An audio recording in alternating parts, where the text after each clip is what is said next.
Let's give it a start. I just wanted to welcome Erik Blaufuss from Maryland, uh, especially especially great since it was kind of a last minute replacement, and it's super topical because although his neutrinos are a wee bit more energetic than ours, he has the advantage that they actually come occasionally more than once or twice a century, and so his Erik's alert system works, and we're very interested in seeing how that happens because we want to make one that works too. So.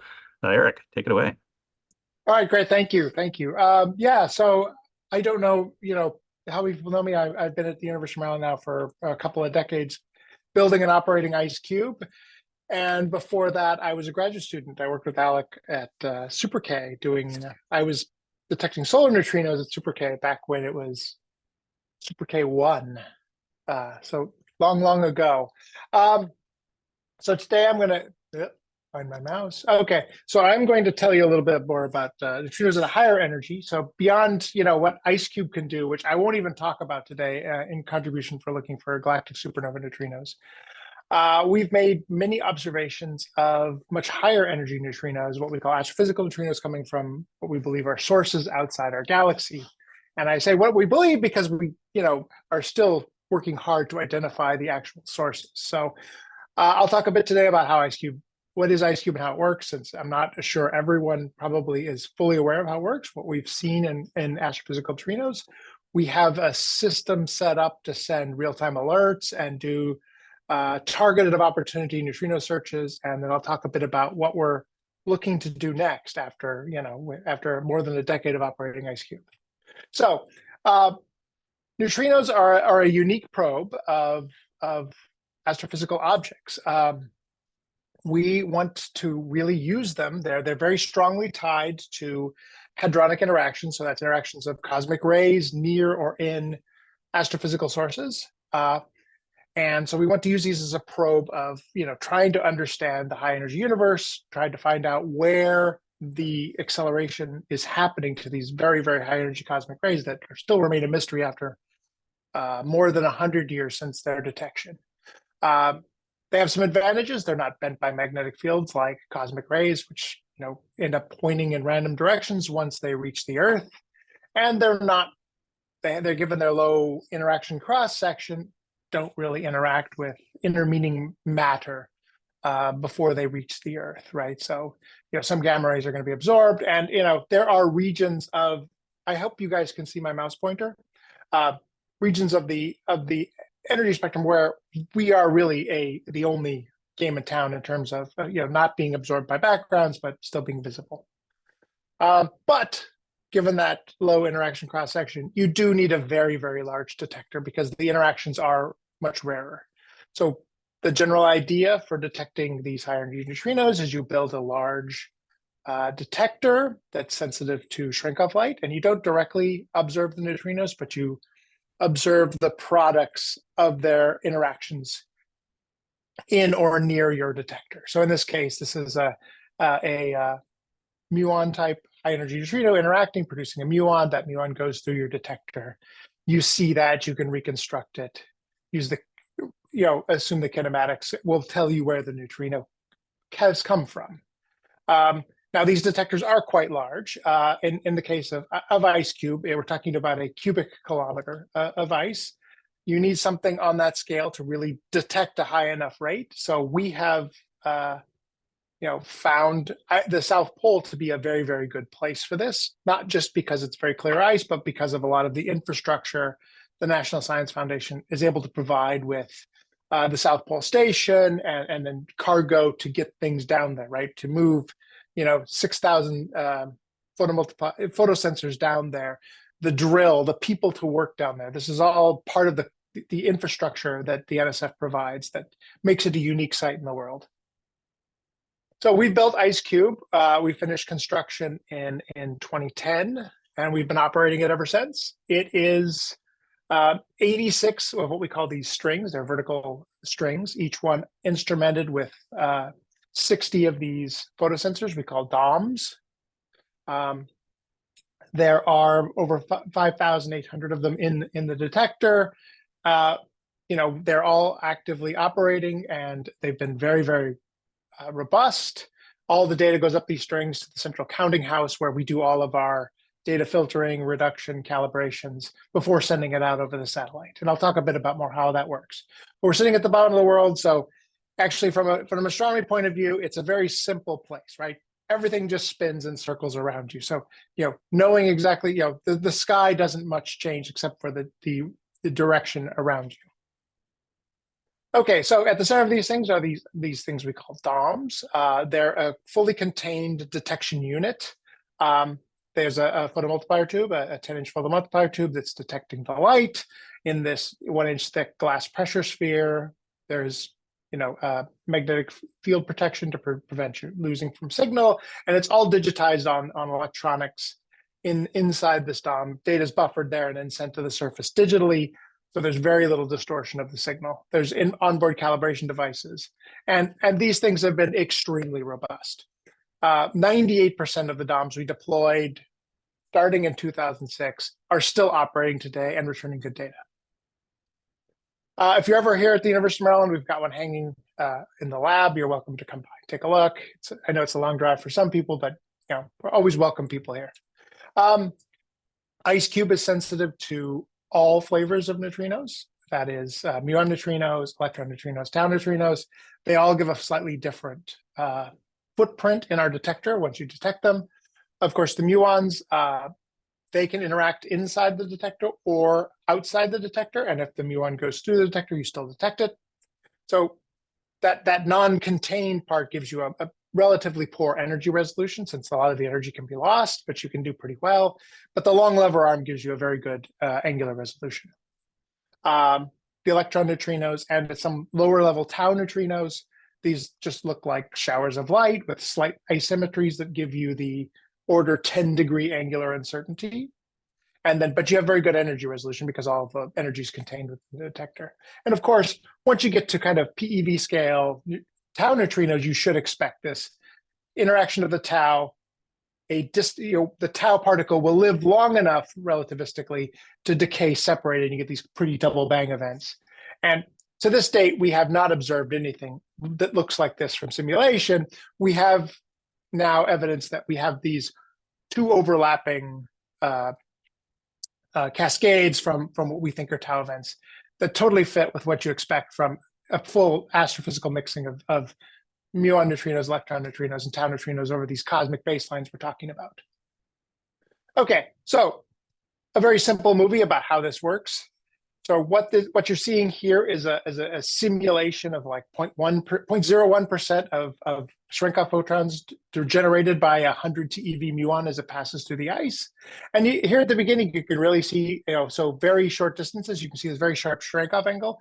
But the ice at South Pole being laid down in this structured glacier has a lot of scattering centers. So you see this hair that comes off the track for light that goes a long distance from the track itself gets quite delayed by multiple scatters. And you have to take this into account when you're doing the reconstruction and trying to fit the best fit direction hypothesis is take all this into account. And we have very accurate measurements of the different layers of the ice that have been laid down due to volcanic eruptions. There's a huge dust layer going through the middle of the detector. We take all this into account when we do the reconstruction, both of energy and direction.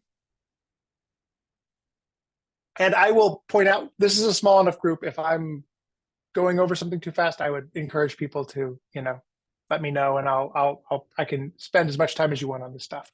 No, we do a question in the chat from Shantanu who asks about dimuons. Dimuons. So we do have some searches that look for dimuons. I don't have any information on it at all, but again, looking for, some particle physics, looking for very parallel tracks. They're hard to differentiate often at this scale. We have a lot of muon bundles from just basic cosmic rays, and then trying to find these very small separated dimuon tracks, especially at small separations, is difficult. At large separations, easier, but we don't see any. But I don't have any more information in the stock on it.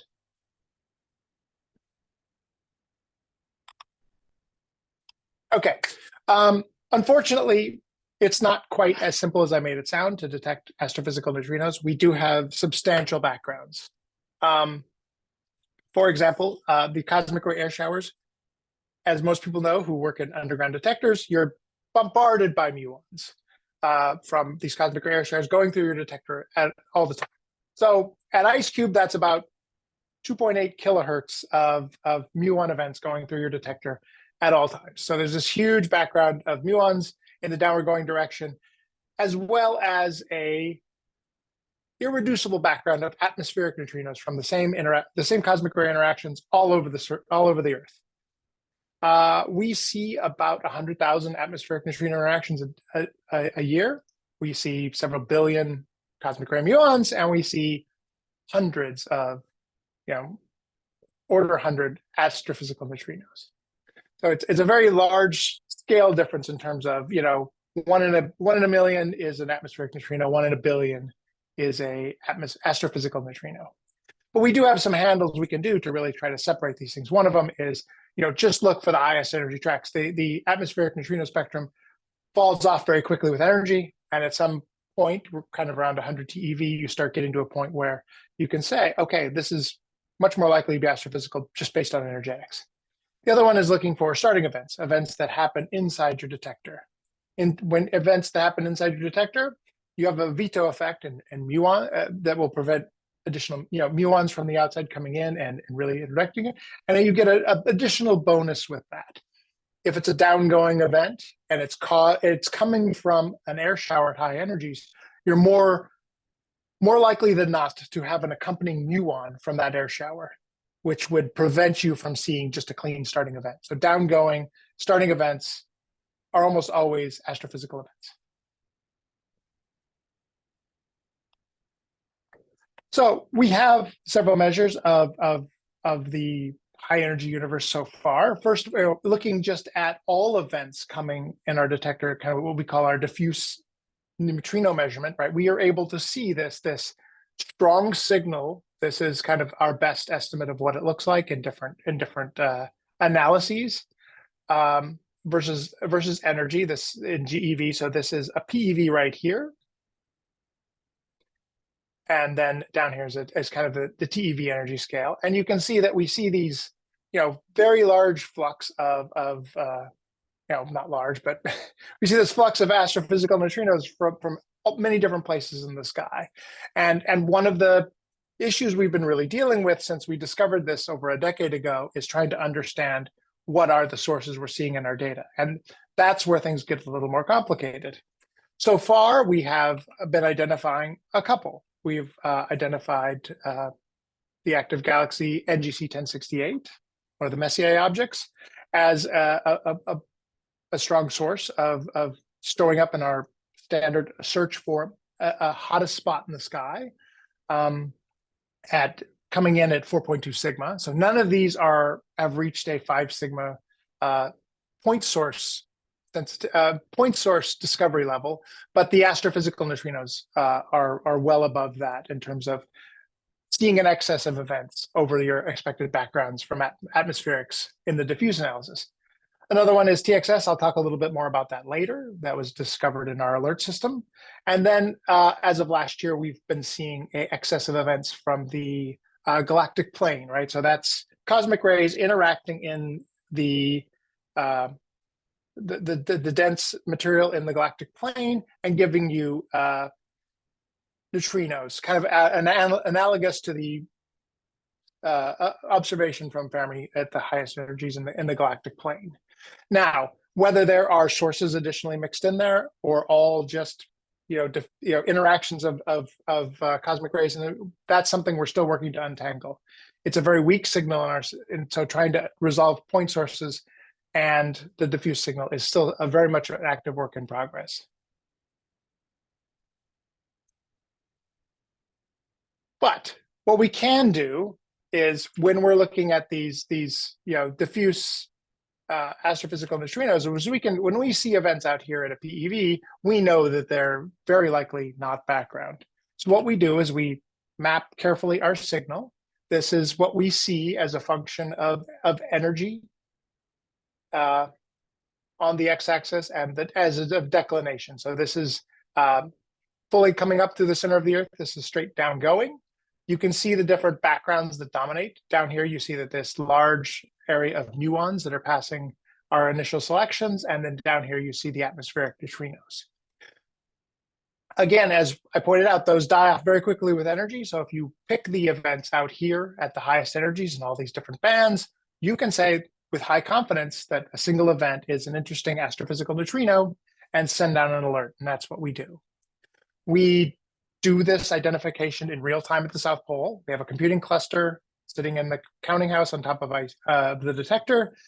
We transmit these up from the South Pole, and we get an alert out to the community within 1 minute.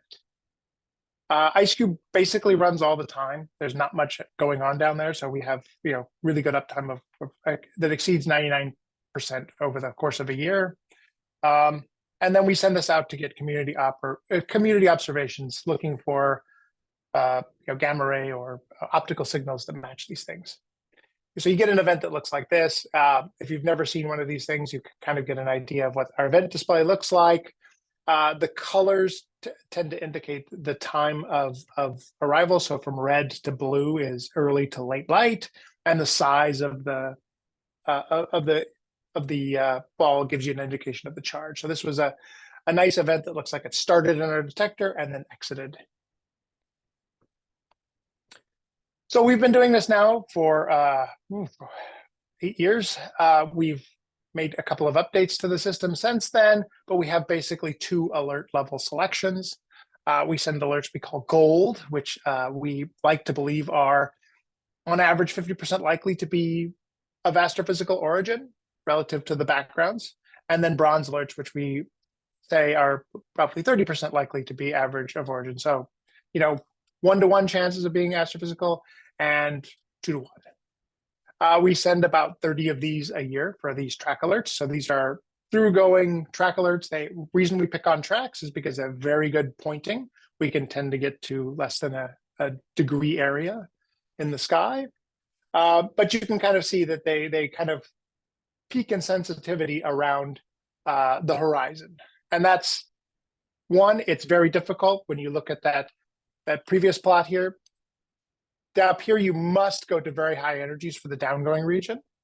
And down here, these have to go through the center of the Earth. And even when you start talking about 100 TeV or a PeV scale neutrinos, those neutrinos, if they have to go through the whole of the Earth, are almost guaranteed to interact before they reach IceCube. So really, you have to be looking at the horizon. And that's really what's reflected here. So our most sensitive region is the region around the horizon. When we get those alerts, we do we send an initial alert with an initial error estimate from the data we have from the South Pole, and then we do a much more careful reconstruction and refine the error circle based on a more detailed scan. So this is an example event. This is again, red to blue is kind of your color scale. This was going upward, clipped the corner of the detector. It was a very high signalness with an energy we estimate to be about almost 400 TeV. You can see the error circle from that one. We have also recently published a paper and have put, I want to say, 11 years worth of events that would have been alerts from our data stream online. There's a paper backing it up, and then a Dataverse data release that has all of the alerts with all the contours, all their energies, all their signalness that people can look at and mine for historical correlations. So I recommend that if you're interested in going back and looking at correlations in old data. This alert system did trigger a very interesting alert in the past. So in September of 2017, we issued this 300 TeV neutrino alert in September 22nd. It was found to be spatially coincident with a known blazar that was in a flaring state at the time. So this is a kind of looking at data from Fermi, looking at data from MAGIC, looking at data from lots of other optical and radio telescopes over the course of the month following this alert. But at the end of the day, we're left with this we had this 90% area of less than 1 square degree. It was centered very well on the location of TXS. And just, looking at how flaring that blazar was and how many blazars there are that could be flaring at any one time, it was a 3 sigma 3 sigma rejection of the background only accidental rate.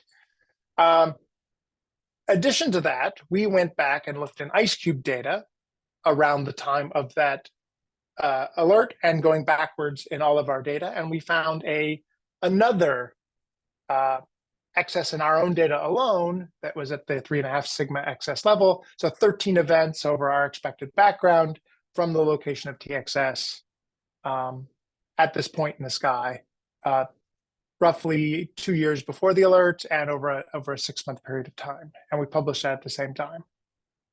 So TXS and NGC 1068 are really kind of a couple of points that stand out in our data, trying to explain where all these astrophysical neutrinos are coming from.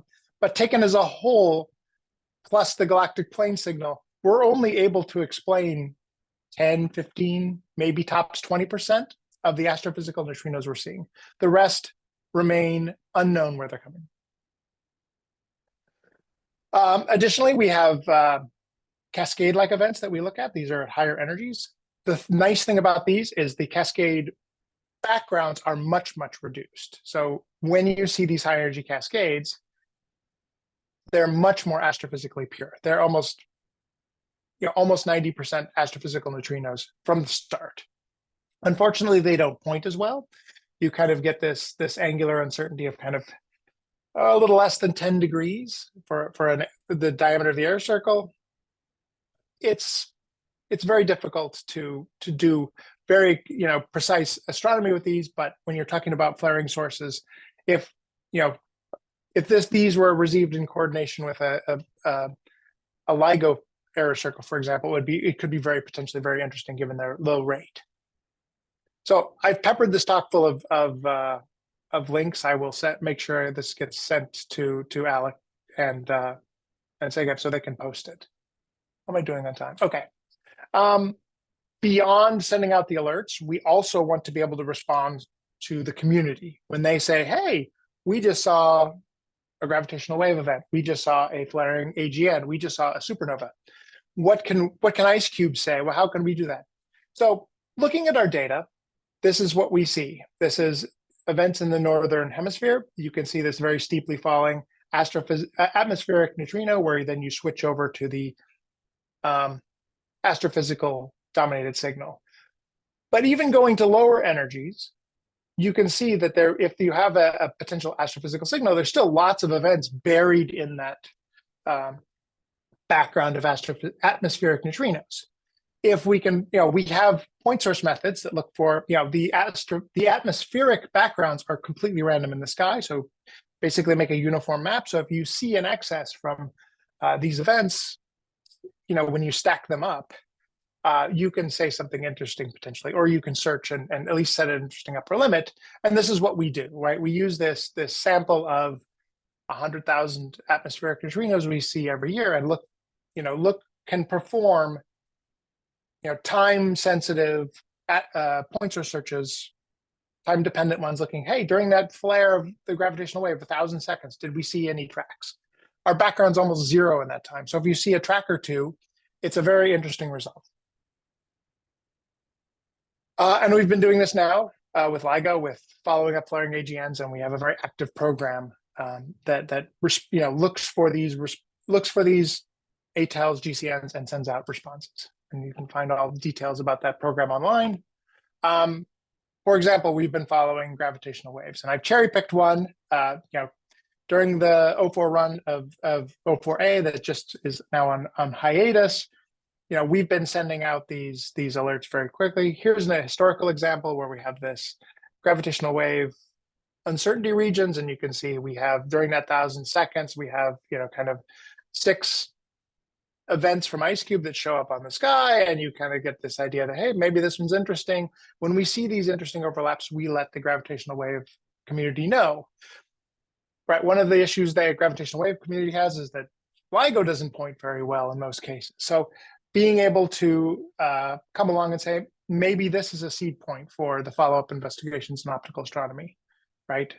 You know, we give full random chance probability so people can understand that this will happen just by random chance, but you get the idea that we want to be able to seed those observations and hopefully maybe find a, you know, correlation between neutrinos and gravitational waves.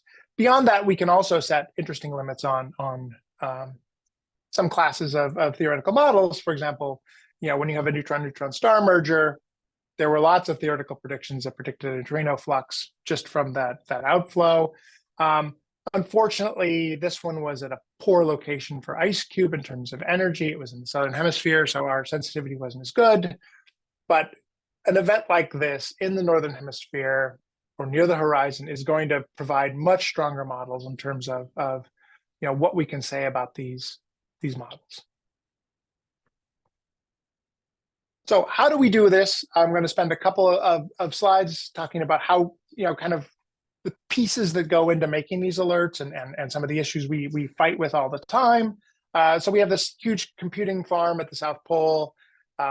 We have very limited communications to the South Pole. We have a couple of you know, our main data connection down to the South Pole is we get a store forward, you know, 100 gigabytes a day being dumped from the TDRS program that comes with kind of 24-hour latency. This doesn't really work for real-time things. So what we've set up is we have a couple of Iridium satellite phone modems that act as our 24/7 data link for these things. So they're kind of 10 kilobit per second communication. So we have to be very efficient about what we send and keep the rate low. So we have to, you know, kind of get these, you know, neutrino candidates out of that data stream. They're kind of 1 in a million, and then try to identify from that the 1 in a billion that are the astrophysical neutrino candidates.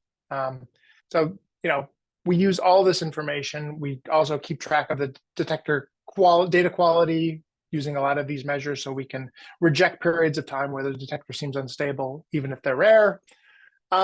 But we do this online filtering at the South Pole. We connect to the Iridium, and then we send those alerts in the north, right? So we send all the data primitives to a central receiver here in the north, and then we have all of the higher level processing of communicating with GCN, of verifying the alerts, of doing the additional reconstructions happen in the north, where we have very good communication with, and we can have very good visibility of what's happening on those systems. To get the alert through this whole system, just to notify the community, we've found the latency is about 30 seconds. But once that happens, we do additional reconstructions to refine the alerts. We also have a lot of a group of people who are dedicated to ensuring that our alert system is working properly. We're responding promptly to the community and following up these alerts in a prompt manner. And one of the interesting things we found is if you look at the distribution of when these things happen in terms of day of the week, it's always on a weekend. It somehow the universe prefers Saturdays and Sundays for alerts. So, you know, having these people who are kind of available and around to be able to rapidly vet when, you know, the student or postdoc who's just put together that alert text and say it looks good, send it out right now, is something that we really focus on, having that tight group who's able to do that very quickly. The other one is alert communications. So almost all of our alerts go out over GCN. So we send them out over notices, and we're in the process right now of migrating them to the new Kafka-based system.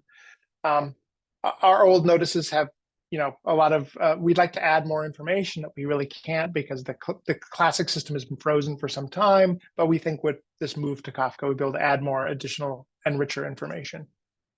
And then we use circulars for higher visibility for significant results. They're the pros version of these things. We do have a few challenges. We have significant backgrounds, as I mentioned. So all of our alerts have some chance of being from atmospheric origin. So the bronze, for example, have only 30-40% chance of being a astrophysical neutrino. And that signalness measure does have some weak dependence on your assumed spectral index of your signal relative to your background. Now, we've had some measures of these over the years that we have some high confidence, but there's kind of that adds that kind of maybe 5% uncertainty on that signalness measure. There's also significant source confusion. Some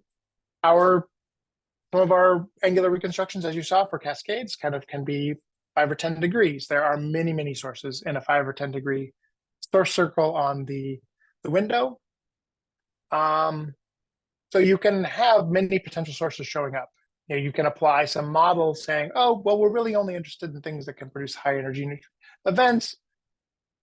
When we do those catalog searches of, let's just look at the most intense, blazars and gamma rays, we see no overall correlation. So it has to be some subset of these things. So, trying to tease that out with this source confusion really does add to the uncertainty with our small number of events. Additionally, neutrinos have a much smaller cross-section and can go much longer distances in redshift. So potentially we're seeing sources that we don't see in other, more distant sources that are producing these neutrinos that we're not seeing in gamma rays or optical. There's also significant modeling confusion, right? We make assumptions about what we expect in terms of priors about what catalogs can be, but models predict that, oh, they should be bright in gamma rays. Oh, maybe they're not, because one of the things you have to worry about is being able to produce the neutrinos in the region near the accelerator. That means material obscuring the source. That may also obscure your gamma ray signal. So, looking at downscattered in X-rays, but deep X-ray surveys are also kind of a missing thing.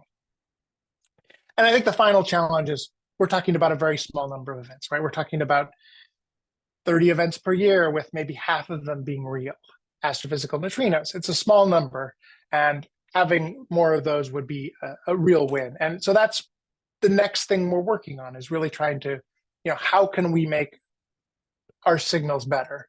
And we're really working on a two-tiered effort. One is what we're doing right now. It's already in progress. We just finished a field campaign. I think our people that were at the South Pole are on their way home right now, preparing to deploy these things. We're adding, 7 new strings to the center of our detector. Now, these won't help with additional astrophysical neutrinos at the highest energies in terms of additional rate of those events, but it will help us with our characterization of the detector. As I mentioned before, the ice is a very complex thing that we continue to learn about. These strings will be peppered with a bunch of calibration devices, light-producing devices that will help us better calibrate that.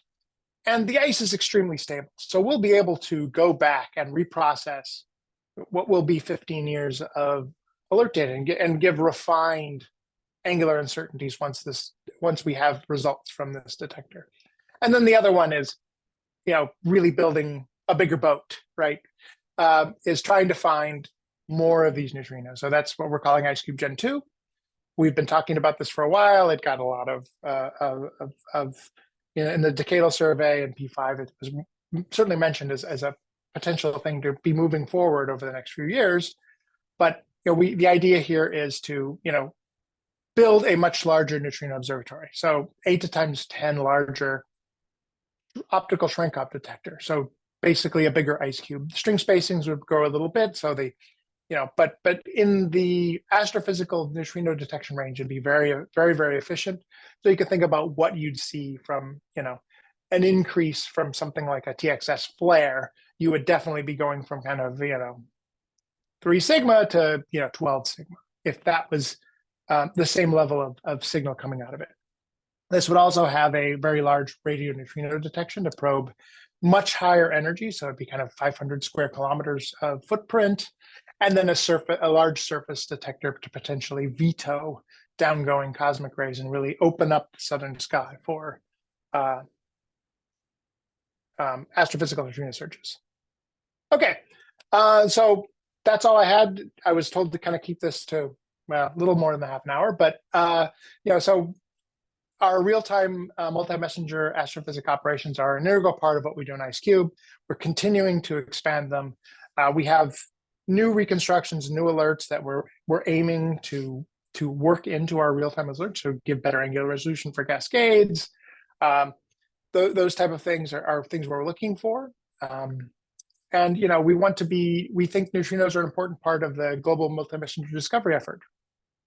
Being able to add a prompt answer to whether neutrinos from this thing, if not, what were the limits, to really help influence the direction of other observations and other wavelengths. And we think the future is bright here. We look forward to larger and new neutrino detectors, not just IceCube, but CAM3net and P1 and things in Russia, to really help understand what's happening at with these high energy neutrinos. And this is a fun thing we got this year from there's this Cold X experiment that overflies the South Pole with ground penetrating radar at 60 megahertz, and you can clearly see IceCube being deployed deep under the ice there, and it was kind of fun to see that picture coming through. So I seem to have stopped sharing accidentally. Thank you very much. Everyone tells me I should always end with pictures of wildlife. There's not a lot at the South Pole, but these are the seabirds you see when you're near the coast. They're called skua and Adelie penguins, and then you can get an idea of what it might be like to be there in the middle of winter at the South Pole. Thanks. Cool. So I had a couple of questions in chat, and so Shot New Year's was first there about the FRBs. You want to ask it? Yeah, you can just read it aloud. I think just okay. So two things, right? So there's I mean, people have also released the point source catalog and have done I guess searches with that. I mean, the public point source catalog. So are those will one get different results with that as and also the alerts and also just yes no answer? Are any of the alerts spatially and temporally coincident with FRBs? So two questions, yeah. Yeah, we have done some searches for those kind of searches, right? Using the entire point source sample is going to give you a more sensitive response because you're going to be able to add, it includes events that would have alerted and ones that wouldn't have. And if they stack up, you're going to have a much more sensitive search. So those are the right tools to be using to look for, certainly from archival ones. I know we've done some searches for FRBs. I think it's been a little while, and there's been a lot more FRB detectors coming online since we've done those searches. So I'm not sure if we've gone back and looped back to do those more sensitive, the larger catalog of them in the last year or so. But so there was no obvious correlation what we see with our alerts and FRBs so far.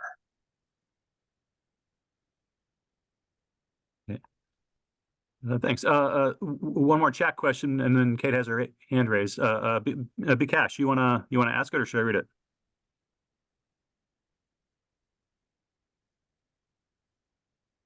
So I was asking about the correlation expected between gravitational waves and neutrinos. Yeah.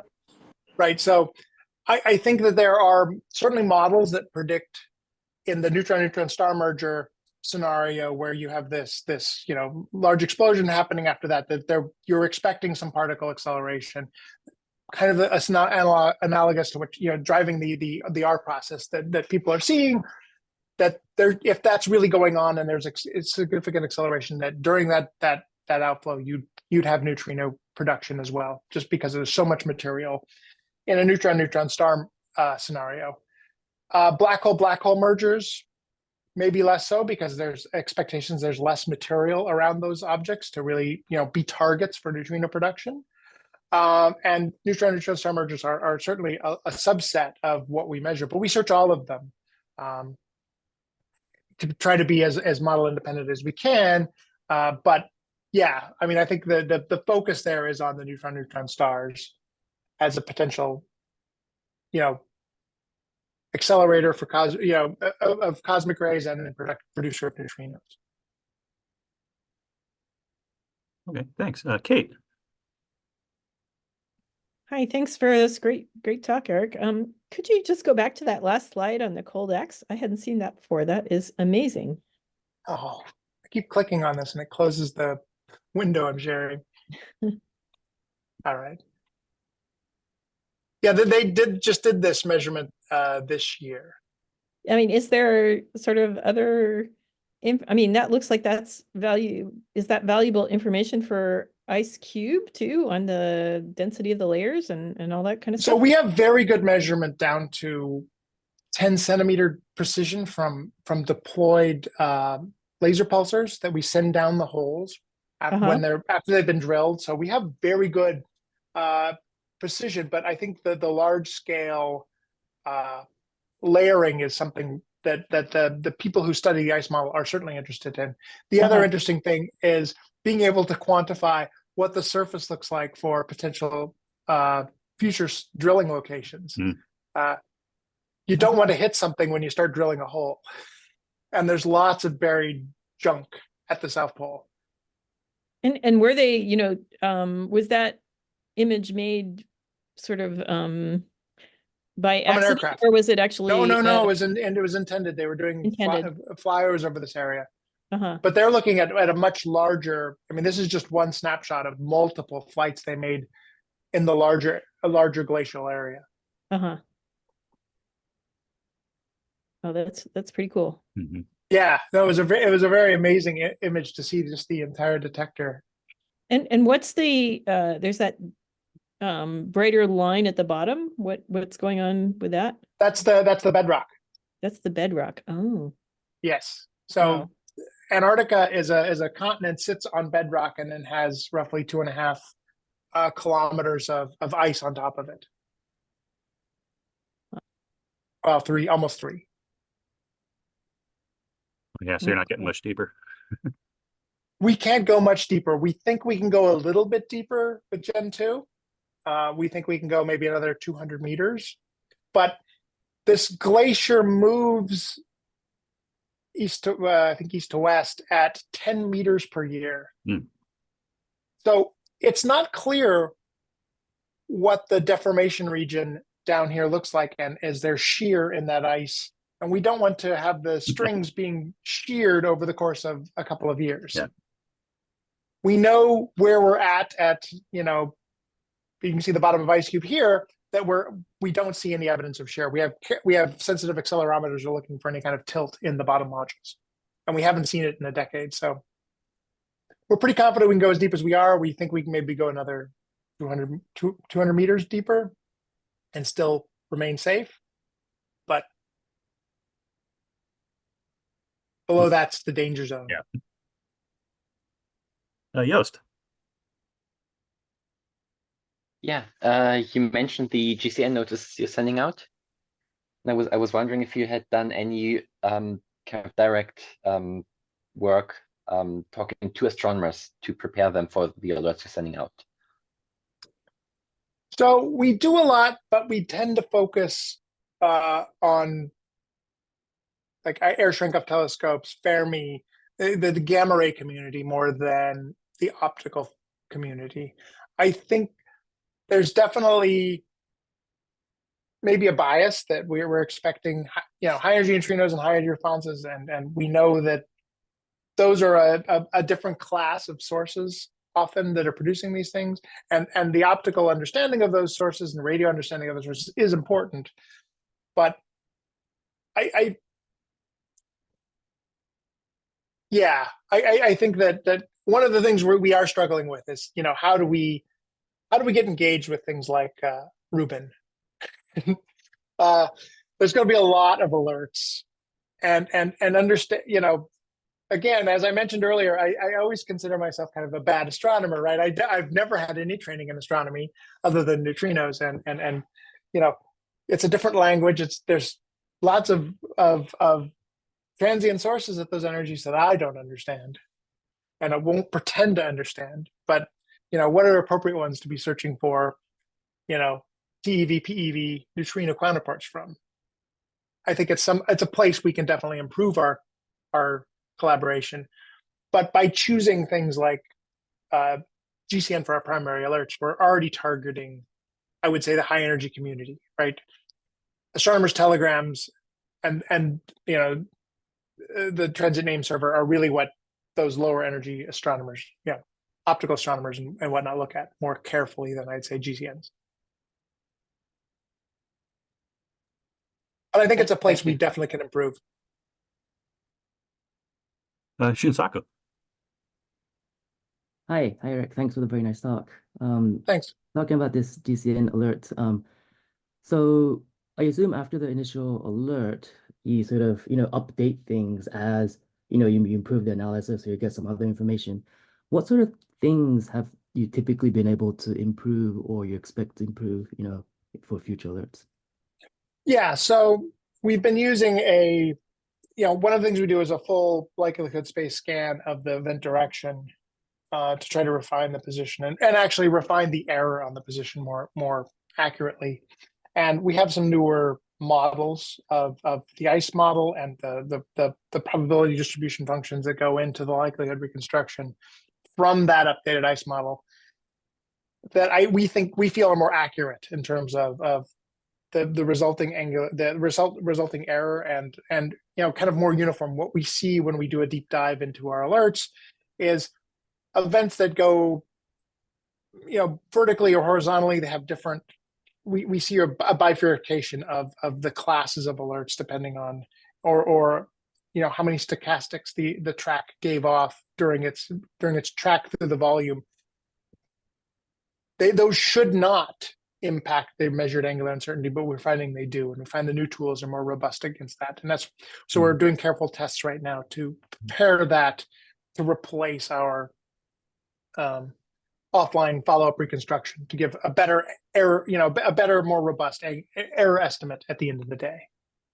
Okay. Some will be smaller, some will be larger. Yeah, thanks. And typically, what's the time you need to do those right now? Is it? It's a couple of hours. Okay. And I think oftentimes the leading cause of delay these days is the human in the loop we use to Okay. digest those results, check them, write the GCN, and send it out. Got it. Thanks. And part of the updated effort is to improve that workflow so it's a little more automated. Mm-hmm. Yost, you have another question?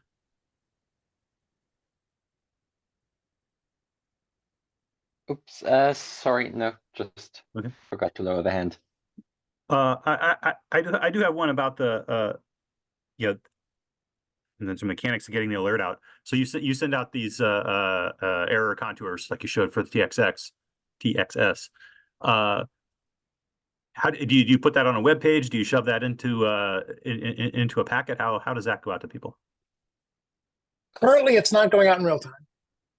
Yeah. We've published 11 years or so of them in our Dataverse release that comes from this paper. So you have the historical ones, but one of the things we can't do with our current GCN system is send them out because it's a very fixed format. So that's why one of the things driving our movement to GCN over Kafka, so we can just naturally include those things in the update. Okay. So what we're doing now is in the GCN circular is we make a rectangle around this region and I send that out in the circular. Okay. But once, the Kafka would allow shoving whatever into there. And so, correct. A full sky map, whatever. Yeah. And actually that's something maybe we should coordinate on because of course we want to send out error blobs too. Ours will be much larger. But if we both do the same kind of thing for them, then the consumers will be happier. And to be honest with you, right, LIGO, Virgo, Kagra has pioneered this, and they have, and we don't plan on reinventing those wheels. Okay. We're just kind of, the multi-dimensional heel pix maps seem to be the right answer. They're efficient to get fine detail where you need it, rough detail where you don't, and still maintain a reasonable size. Okay, yeah, that was our initial thing too. Is we'll do what LIGO does, but yes. Thanks. Any other questions? We're coming up to the end of the hour. People are going to have things, but time for another quick question if anyone's got one.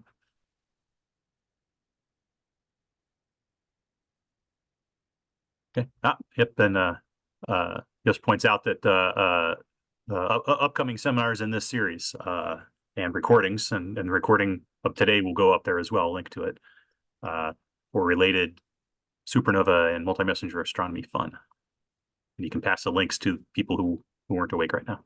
So, like my undergraduates. But all right. Well, thanks a lot, Erik. That was that was great. Thank you for having me. All right.